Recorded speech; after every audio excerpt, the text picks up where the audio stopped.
வலி மாத்திரைகள் அதிகமா சாப்பிட்டா என்னென்ன பிரச்சனைகள் வரும்?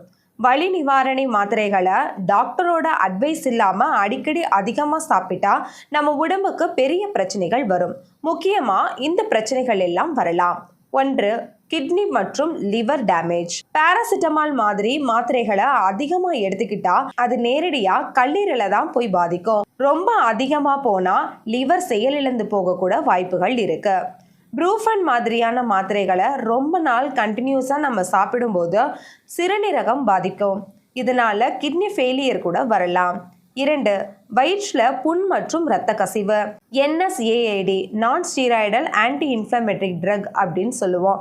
இந்த மாதிரி மாத்திரைகள் குறிப்பாக சொல்லணும்னா ஆஸ்பிரின், ப்ரூஃபன் மாதிரியான மாத்திரைகளை அதிகமாக எடுக்கும்போது வயிற்றில் எரிச்சல் அதிகமாகும். நாளடைவில் அது வயிற்று புண்களா, அதாவது அல்சரா மாறிடும்.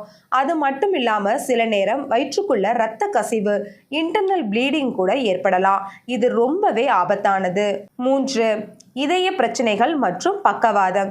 சில வகையான வலி நிவாரணிகளை அதிகமாக பயன்படுத்தும் போது மாரடைப்பு, ஹார்ட் அட்டாக் மற்றும் பக்கவாதம் வர ரிஸ்க் அதிகமாகுதுன்னு சொல்றாங்க. 4. மறுபயன்பாட்டு தலைவலி. உங்களுக்கு அடிக்கடி தலைவலி வரும்போது மாத்திரை போட்டுக்கிட்டே இருந்தீங்கன்னா கொஞ்ச நாள் கழிச்சு அந்த மாத்திரைகள் இல்லாம உங்களால இருக்கவே முடியாது. குறிப்பா தலைவலி வரும்போது அதே மாத்திரையை நீங்க போட்டீங்கன்னா அது உங்களுக்கு வேலையும் செய்யாது. அந்த நேரத்துல நீங்க புதுசா இன்னும் பவர் அதிகமான மாத்திரைகளை எடுக்க வேண்டிய சூழ்நிலைக்கு தள்ளப்படுவீங்க. அதனால இந்த மாதிரி சின்ன சின்ன பிரச்சனைகளுக்கு நீங்க மாத்திரைகள் சாப்பிடுவதை தவிர்க்கணும். 5. போதைக்கு அடிமையாகிறது. சக்தி வாய்ந்த சில பெயின் கில்லர்ஸ் இருக்கு.